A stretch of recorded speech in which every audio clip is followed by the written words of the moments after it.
Muraho, nitwa Dr Safari Bizimana, tubahaye ikaze kuri YouTube channel Baza Muganga. Nimba mwarakunze amavideo yacu, turabasaba gukanda kuri subscribe, ugakanda kuri like, waba ufite comment ukayishyira umwanya wagenewe comment, waba ufite n'ikibazo ukacyandika muri comment. Nta kuntu ushobora kubaho neza, ugira imbaraga mu byo ukora, ugira imibereho myiza udasinzira neza. Nimba dushaka kubaho neza, tugomba gusinzira, tugaha umwanya igihe cyo gusinzira, kuko nkuko bizwi 1/3 cy'ubuzima bwacu tukibaho dusinziriye. Nimba uzamara imyaka 60, ni ukuvuga ko uzamara imyaka 20 usinziriye. Ariko muri iyi si yo gushakisha imibereho, muri iyi si yo kwiruka ku buzima, dushaka amafaranga, dushaka imibereho, dushaka kubaho neza, akenshi usanga twabuze umwanya wo gusinzira, cyangwa twaba tunabonye umwanya wo gusinzira tugasinzira nabi, ntitubone ibitotsi. Ibi byose rero bikadutera ibibazo, bamwe bikazabaviramo kurwara diabete, abandi bikazabaviramo kurwara kanseri, abandi bikabaviramo kurwara ikibazo cy'agahinda gakabije, abandi bikabaviramo kugira ibibazo byo guhora bibagirwa no kutamenya gufata imyanzuro, kubera ko ubwonko buba budakora neza, kubera ko uba utasinziriye neza. Akaba ariyo mpamvu muri iyi video turaza kureba icyakorwa, icyo twakora kugira dusinzire neza, uburyo wakoresha kugira ubu utangire ubone ibitotsi neza, ujye usinzira neza, ubone umwanya wo gusinzira, kugira bya ibibazo byakagombye kuza tubyirinde hakiri kare, kuko ibyo bibazo byose, izo ndwara zose ni indwara ziza nyuma y'igihe kirekire waramaze igihe kinini udasinzira. Ubwo rero uyu munsi turaza kubona akamaro ko gusinzira, turaza kubona uko kubura ibitotsi byadutera ibibazo, bikatugiraho ingaruka zikomeye cyane mu buryo burambye, mu buryo bw'igihe kinini, harimo na za ndwara navuze, za kanseri, za diabete, zihungabana no kwibagirwa. Turaza kubona umwanya tugomba guha ibitotsi mu buzima bwacu, tukareba n'akamaro k'ibitotsi mu mubano w'abashakanye, maze tuze kureba rero uburyo twakoresha kugira tutangire kubona ibitotsi byiza mu buryo bwiza kandi butagoranye. Turabibutsa gukora subscribe, kwandika comment, nimba ufite comment, ugakanda kuri like, kugira izindi video zose tuzajya dushiraho uzajya uba uwa mbere kuzibona. Akamaro k'ibitotsi ni iki? Icyo twamenya ni uko iyo umuntu akangutse, umubiri utangira gukora, umubiri utangira gutwika ibinure, ugatwika amaproteine, ugatwika intungamubiri, nimba hari uturemangingo twakuze umubiri ukatwica. Ibyo rero ni mu gihe cy'ibitotsi. Igihe cy'ibitotsi nibwo umubiri utangira kwiyubaka. Za ntungamubiri, ibyo twariye mu ntungamubiri, yaba amaproteine, yaba amasukari, nibwo umubiri utangira kuzinjiza mu turemangingo, umubiri ugakura. Ubwo rero twavuga ko ibitotsi bifite akamaro, kuko kubura ibitotsi ari byo bitwangiza cyane, bikatwangiza mu bwonko, bikatwangiza mu mubiri, bigatuma tubaho nta mbaraga dufite. Ibyo dukora tukabikora neza kubera ko tuba twasinziriye neza.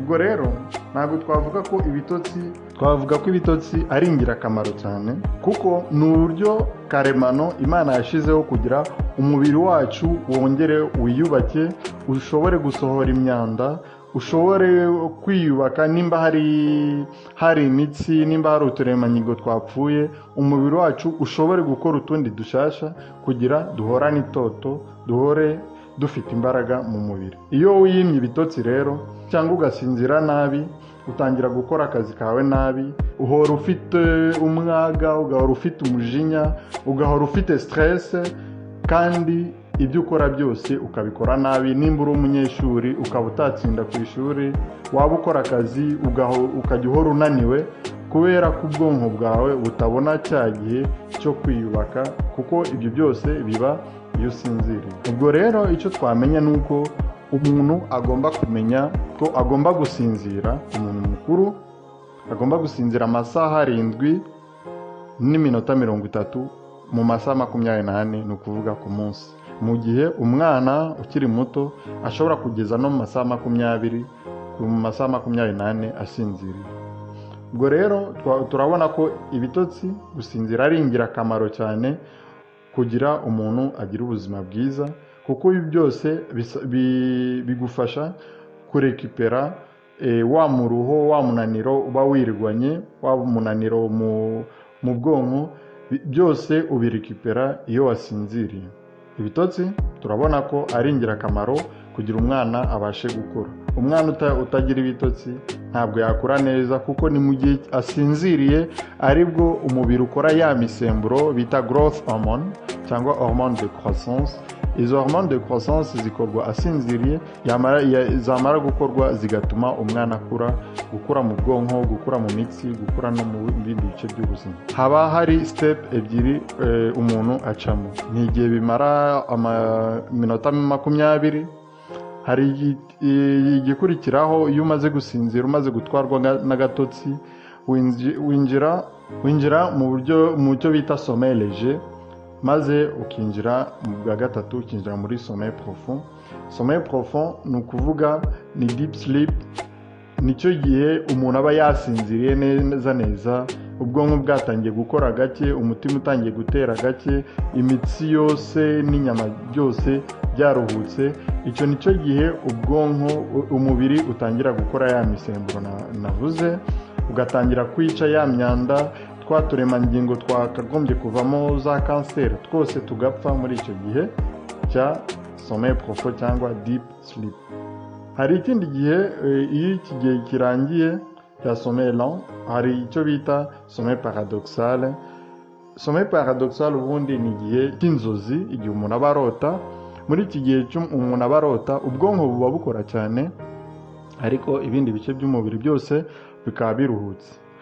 Akaba ariyo mpamvu bita paradoxal. Paradoxal ni ibintu ni nk'uko umuntu yavuga ibintu bihusanye, kimwe gikora bimwe, ikindi gikora ibindi. Nk'uko twabivuze, tumaze kumenya akamaro k'ibitotsi, inama twagirwa ni uko icya mbere tugomba kwiha gahunda. Ukaba ufite gahunda, nimba ufite imishinga, nimba ufite gahunda zawe ukazipanga, nimba ari gahunda zishobora gufata igihe kirekire ukazifata, ariko ugafata icyo gihe cyose kirekire, ariko ntuziyime ibitotsi, ntuzabure gusinzira kubera ko gahunda n'ubundi bizarangira uzikoze. Ariko iyo wabiplaninze neza, ukabiha gahunda y'igihe kirekire, ukazabigeraho waranasinziriye, ubuzima bwawe uba wabushize ku murongo kandi bigenda neza. Icya kabiri, tugomba kwiexposa ku rumuri rw'izuba. Tugomba kujya ku kazuba, kota akazuba. Kota akazuba ni ingenzi cyane, kubera ko kota akazuba umuntu agomba kubikora mu gitondo. Kubera iki? Kubera ko iyo umuntu yagiye kota akazuba ka mu gitondo, hagati ya saa 12 na saa 2:30 za mu gitondo, ubwonko bwacu buhita bumenya ko twakangutse, bugatangira gukora imisemburo y'amanywa. Imisemburo y'amanywa niyo bita serotonine. Iyo yakoze iyo misemburo y'amanywa, haza n'indi misemburo y'amanywa itari serotonine. Iyo misemburo yose niyo ifasha gutangira kwica ya myanda iri mu mubiri, gutangira kwica twa turemangingo dushobora kudutera indwara, ishobora kwica amavirusi n'ibindi byose, ku buryo ugera nimugoroba, igihe cyo gusinzira, ya misemburo yapfuye ku manywa, nimugoroba akaribwo isohoka mu mubiri. Icya kabiri, tugomba kumenya, nimba ukora muri office, mu biro, ukaba utabona igihe cyo kujya kota akazuba ka mu gitondo, ugomba gufata igihe cya pause ugasohoka ukamara iminota 10 cyangwa 15 uri ku izuba. Ibyo bizafasha umubiri wawe ku buryo nimugoroba ushobora kujya gusinzira umubiri wawe wamaze kwishyira kuri gahunda ugasinzira neza. Icya gatatu tugomba kumenya ni ukwirinda amatelefone cyangwa amasikirini ari mu rumuri rw'ubururu. Muri ibi bihe ibi abantu bahora kuri social media, kuri za WhatsApp, kuri za YouTube, Facebook, Instagram, n'igihe abantu baba barabaye addicted kuri ibi byuma ku buryo byo byonyine biba byarababujije ibitotsi. Ibyo byose bikaba bisaba ko umuntu abyirinda, afata igihe ukabyirinda, cyangwa nimba wabikoresha ukaba wabikoresha ku manywa isaha imwe n'igice mbere y'uko ujya kuryama, ukaba washyize telefone cyangwa computer yawe kure ku buryo ujya kuryama rwa rumuri rwamaze kukuva mu bwonko.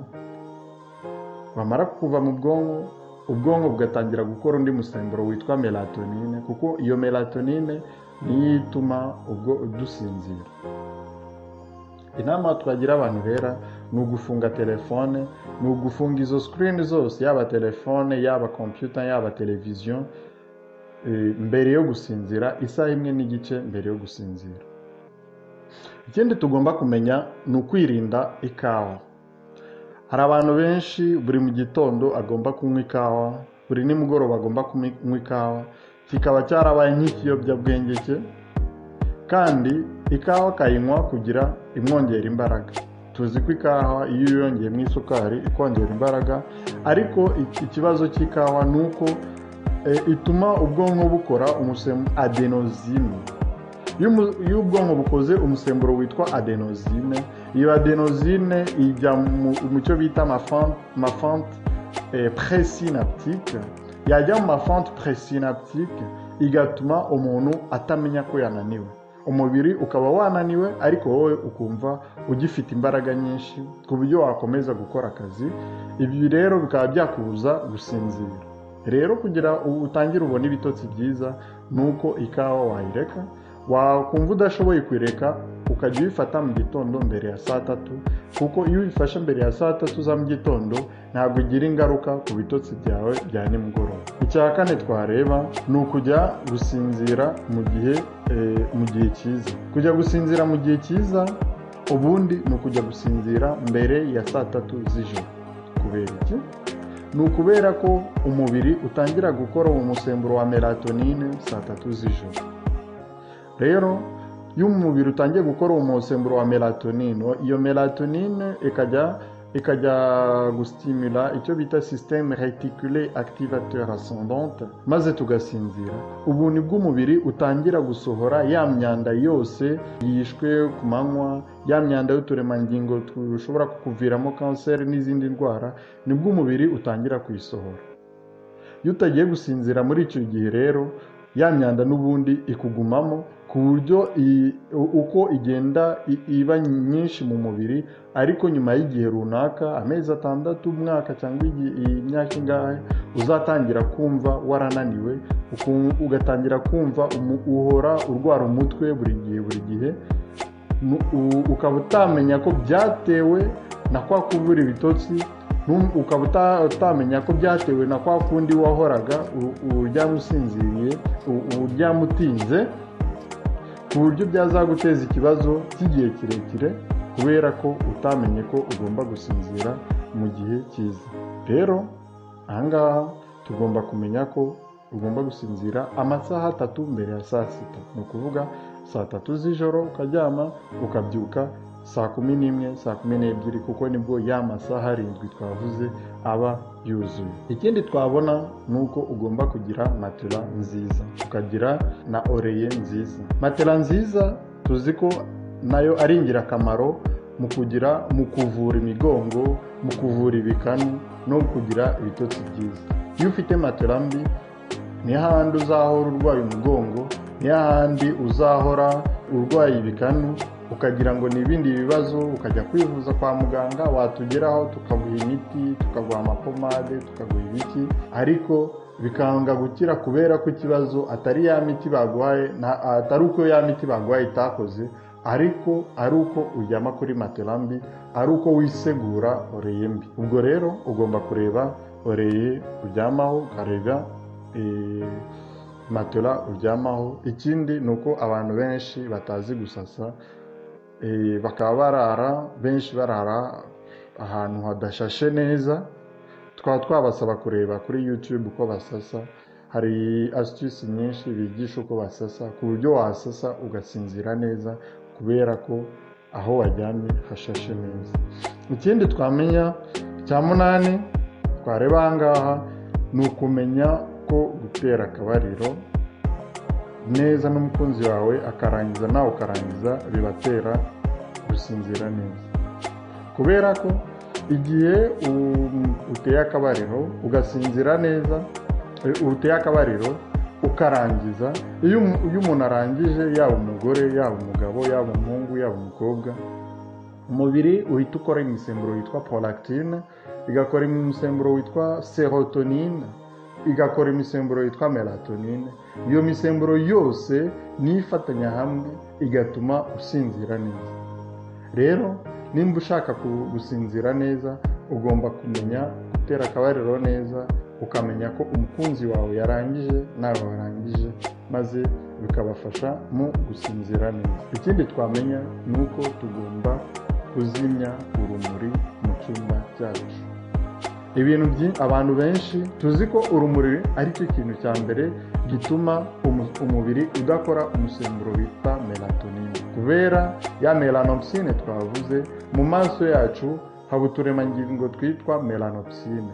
Iyo melanopsine niyo ituma umubiri, ubwonko bukora wa musemburo bita melatonine, kandi iyo melanopsine iyo hari urumuri, ya melanopsine ntabwo ikora. Biba bivuze ko igihe tugiye kuryama tugomba kuzimya amatara yose kugira ya melanopsine ikore, maze ikore kuri bwa bwonko, maze bwa bwonko bukore melatonine, maze dusinzire neza. Ikindi twareba icya 10 ni uko tugomba gukora siporo. Siporo tugomba gukora, tugomba kuyikorana ubwenge. Kubera iki? Kubera ko siporo ugomba kuyikora, ukayikora gake gashoboka, kandi ukayikora mu gihe cyabugenewe. Ubundi siporo ugomba kuyikora amasaha 2 mbere yo kuryama, kubera ko igihe umuntu agiye kuryama, mbere yo gusinzira umubiri ubanza kugabanya temperature y'umubiri ikajya kuri hagati ya degre Celsius 16 na 20. Iyo rero wabanje gukora siporo isaha imwe mbere yo kuryama, umubiri wawe uba ushyushye cyane, uba ufite ubushyuhe bukabije bwagera kuri degre 37 n'igice 38. Ibyo rero bikaba byatuma utabona ibitotsi, udasinzira neza, kubera ko kugira umubiri wawe uzave kuri degre 36 imanuke igere kuri degre 16 cyangwa 20, bisaba igihe kinini ku buryo wamara amasaha 2-3 uryamye utarabona ibitotsi kubera ubushyuhe bw'umubiri wawe. Ibi bikaba byatuma ejo yaho ubyuka ufite umunaniro ukabije, maze bigatuma udakora akazi kawe neza. Ubwo rero tugomba kumenya ko icyo twakora ari ugukora aya masiporo. Niba ushaka gusinzira neza ugomba gukora siporo, nk'izi siporo zo guterura ibyuma, siporo zo gusimbuka, ariko ukazikora amasaha 2 mbere yo kuryama.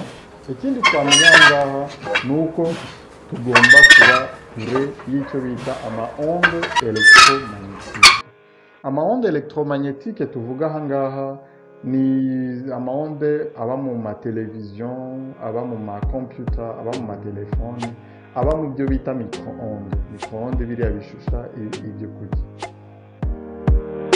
Ubwo rero nimba ushaka gusinzira neza, mu cyumba cyawe uzashyire telefone yawe kure, byaba na ngombwa ukayizimya igihe ugiye kuryama. Televiziyo ugomba kwikura mu cyumba cyawe rwose, ntabwo ari ingenzi. Kompiyuta yawe ugomba kuyishyira kure yawe kugira ugabanye y'ama onde electromagnétique ashobora kuza agatuma ubwonko bwawe budakora ya melatonine neza, igatuma utasinzira neza. Ikindi abantu batazi ni uko tugomba kwirinda kurya ibiryo binaniza igifu cyacu nijoro mbere yo kuryama. Ubundi igihe umuntu agiye kuryama, amaraso menshi agomba kujya mu bwonko kugira bwa bwonko buzakore ya misemburo twavuze, melatonine n'izindi, maze usinzire neza. Ariko iyo wariye, aho kugira amaraso ajye mu bwonko, amaraso menshi ajya mu gifu, kuko igifu kigomba gusya bya bindi wariye. Iyo amaraso yagiye mu gifu rero, igifu kigakoresha imbaraga nyinshi mu gusya ibyo wariye, n'ubundi birangira ubuze ibitotsi kuko ya misemburo iba itakozwe. Iyi nama rero tugirwa ni uko tugomba kurya amasaha 3 mbere yo kuryama.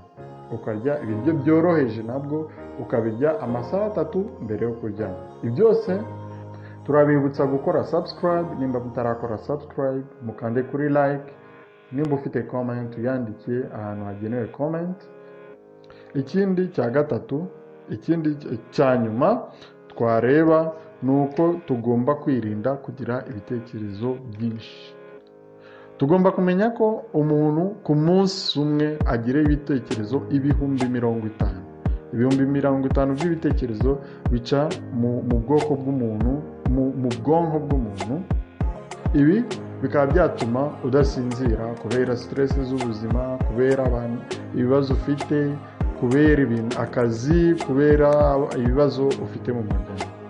Ibi byose rero kugira ugabanye ibi bitekerezo bigabanuke, ni uko ukora icyo bita meditation cyangwa yoga. Ikindi wakora mbere yo kuryama ni uguhumeka, icyo bita respiration consciente. Ugahumeka wumva uko umwuka uri kwinjira mu mazuru ukamanuka. Iyo ubikoze mu minota 10, ubundi uba wasinzira. Kurura umwuka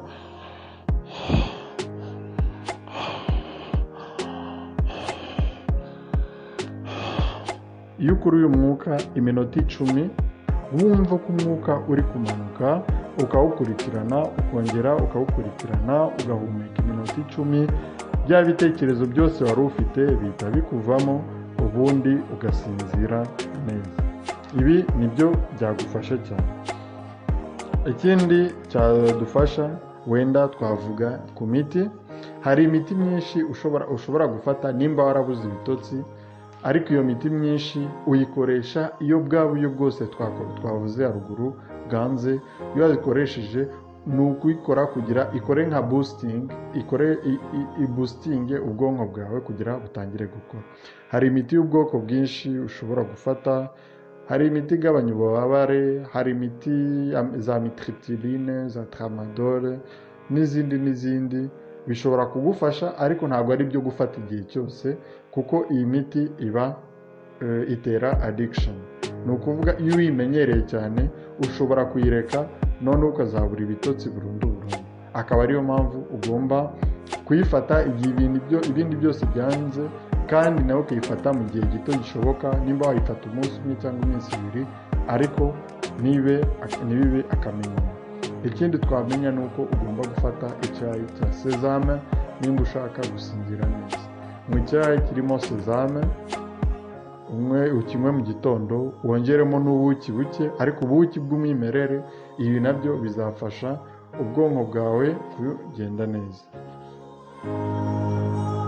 Ikindi twamenya ni uko tugomba gukanguka hakiri kare, tukamenya ko amasaha yawe yo kuryama, nimba twavuze ko ugomba kuryama saa 3 z'ijoro, ukamenya ko saa 12 zigera wamaze gukanguka kera, wageze hanze ku kazuba, ku buryo wakwitegura kujya ku kazi, kwitegura kujya ku ishuri, kwitegura kujya mu bikorwa by'amanywa wakangutse saa 12. Hari abantu bamenyereye kuryama saa 6 z'ijoro, bagakanguka saa 6 z'amanywa, bagakanguka saa 4 z'amanywa.